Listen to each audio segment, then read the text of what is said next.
Hello from the Bowling University studio at the International Bowling Campus in Arlington, Texas. Welcome to the Profit Break. If you're joining us for the first time, we're glad you're here. Give us 15 minutes and you'll be well on your way to improving yourself and your profitability. Is finding and keeping the right salesperson a task that eludes you? Well, you're in good company. A good salesperson is a unique person with unique qualities. Joining us today is a longtime industry veteran and friend of Bowling University, Stefan. He's the general manager of Spare Time Entertainment in Pflugerville, Texas.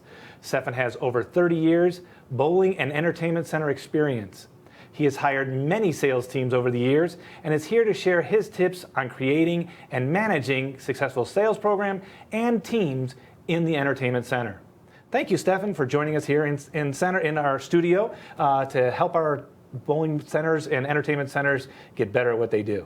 Thanks, Kelly. Happy to be here. Well, dive right in like we always do here. We don't want to waste anybody's time. So what makes a great salesperson tick, and what characteristics do they have in common? Right. So there's quite a few, but we'll touch on a few of them today. Obviously, you want a salesperson to be outgoing and charismatic and full of energy. You know, the good ones are out, pounding the pavement, looking for sales for your center or, your FEC. So you want them to be outgoing. If you can get one that is organized and has great interpersonal skills, that's a bonus. Typically a salesperson is go and talking to people. So, there can create some tension between the sales staff and maybe your kitchen staff with, event contracts and things like that. So organized is great. You want them to be assertive and go out and get those sales and ask for the sale. To quote the great Zig Ziglar, timid salespeople raise skinny kids. So, you want them to be assertive and ask for the sale, ask for the close.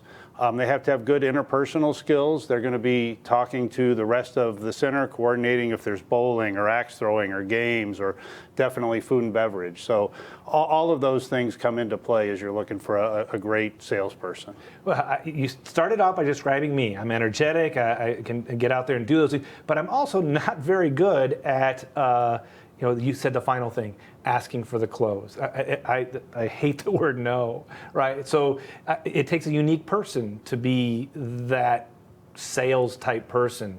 Thanks for help clarifying some of that, because I think, well, everybody, you just described me, but it's not. I'm not exactly that. So how do you find that good salesperson? Where do you find that person? It's difficult, right? The good ones are not out looking for their next position.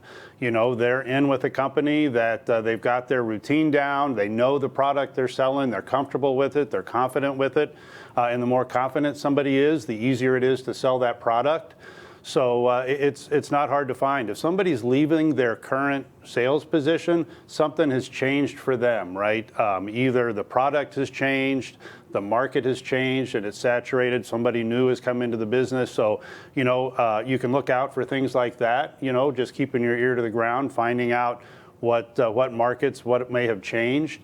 And just like any hiring for any position, any key staff position now, you need to be networking. If you're not out making relationships with trade schools and colleges and things like that, many of the colleges and schools have hospitality departments now where they're teaching this. Make those relationships now. Visit them even if you're not looking, and drop off information about your location. Network on social media, make contacts, make connections with people that are in the industry and specifically on the sales side to things. Because then when you do post that you're looking for an event salesperson, you'll have that network of people that can help you find them. You said something right off the bat that caught my ear, and I kind of got hung up on it, I have to admit, was the good ones aren't necessarily looking to leave where they are. So you're saying kind of look for people who are employed, don't be looking at the unemployed list? Is that kind of what you're steering at? The good ones are there. If you find a salesperson that is constantly changing jobs, that should be a red flag. Okay. The good ones kind of stick with the spot, and they know like I said, their product, they know what they're selling, and they've got a routine down to get the job done. Well, I honestly have to admit, I expected you to say something about, how do you find good sales staff? I expected you to talk about compensation, but you didn't. So, I mean, does compensation, when you're looking for somebody, does that come into the picture? How do you compensate, and how does that go into that way of looking for a good salesperson? Sure, great question, and it does play a part in it. Obviously, everybody is kind of looking, and they need to make a living, but most salespeople are very competitive, right? So they will compete against other salespeople. They'll compete against themselves. There's different ways that you can compensate salespeople. I've seen it done hourly. Anywhere from $18 to $30 an hour, depending on the market, and I'm sure there's markets that go higher than that. I've seen it done salaried, anywhere from $35,000 up to upwards of $75,000. The big question on this topic is commission, right? How do you pay commission? And you kind of got to look at what that compensation would be. What would you like, and in your market, what does a salesperson need to make, to be comfortable and make a living, and then you can determine. Typically, if you're paying a commission for sales, it's going to be a 60-40 kind of split, 60% base with a 40% commission, and then from there you can kind of start making some determination on what is the commission going to be per event. Are they getting 1% of a service charge that gets added on? And then are you paying, for every event, only new events? So it gets pretty tricky. The other option you could do would be, is it a base plus a goal, where if they reach a certain target that they would bonus? That's much easier, because then you can set that bonus target on past sales, right? We never want to go down in event sales, so you're always looking to increase it. And then there's no question about, well, do I include already booked business or past business? It's just trying to hit a target. So what I'm hearing here is that it's almost the first step in establishing your sales department and getting your sales staff on team is to determine how you're going to compensate and how that's going to work. Because you can't really move forward in even looking for a salesperson unless you've had that well defined before you even get moving into the process. Am my assumption correct? Absolutely right.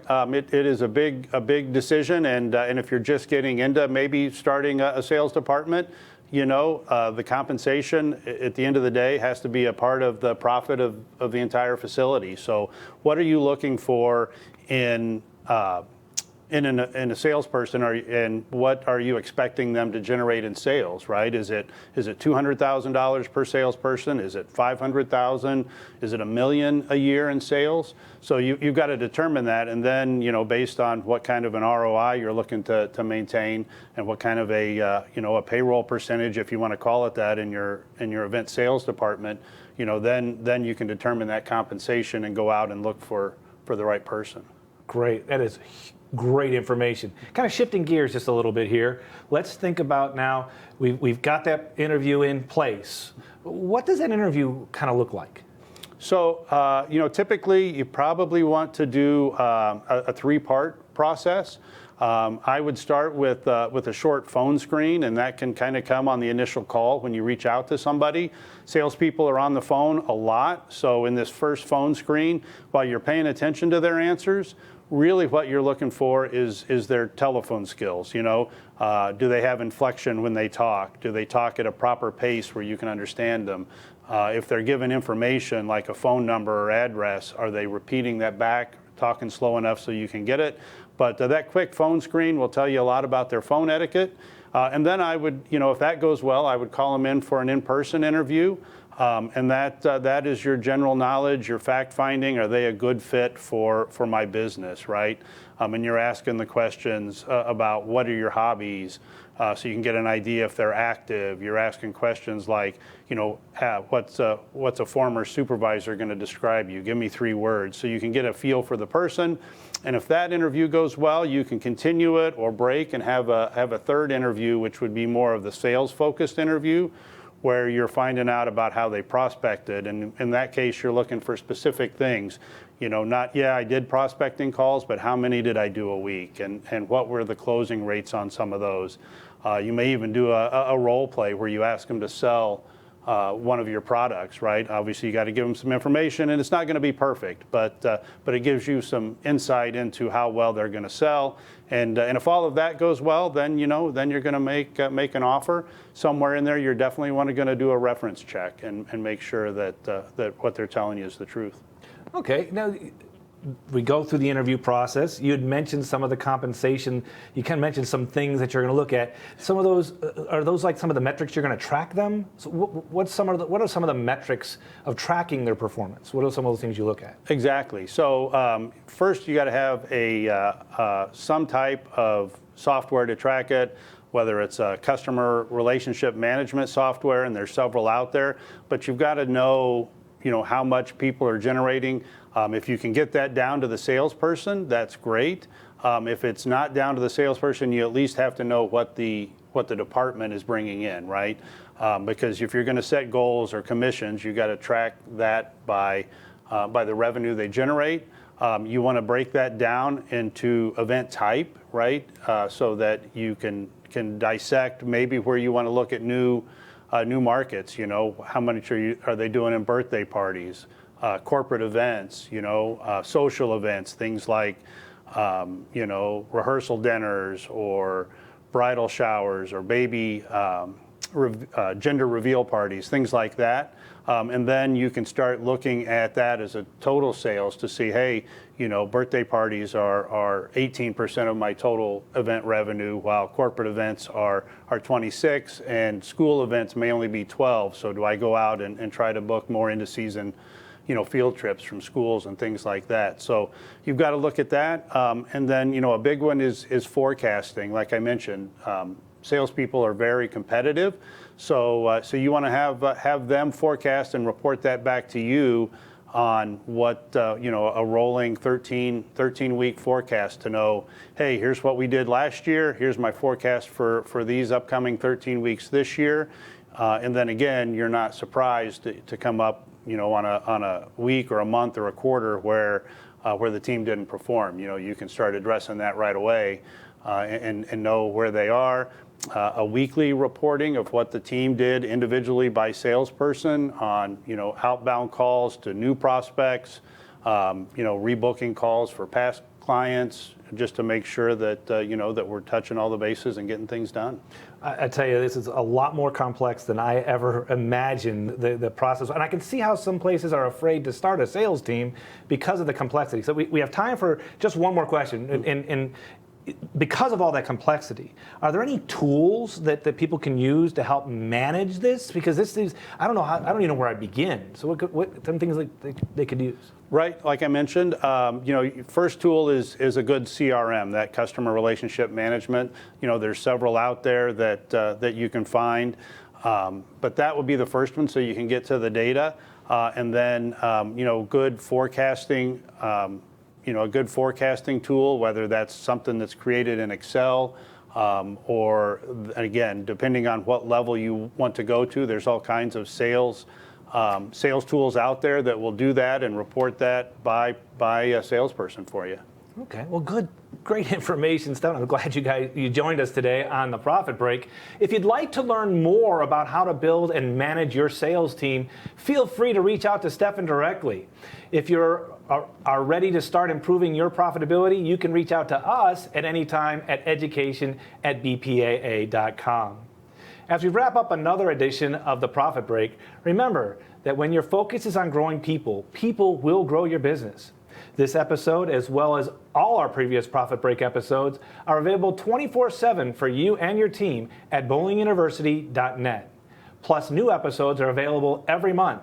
So mark your calendar, watch your email, and join us on Facebook to hear about the latest episodes. Until then, I'm Kelly Bednar, and do for one what you wish you could do for everyone. See you next time.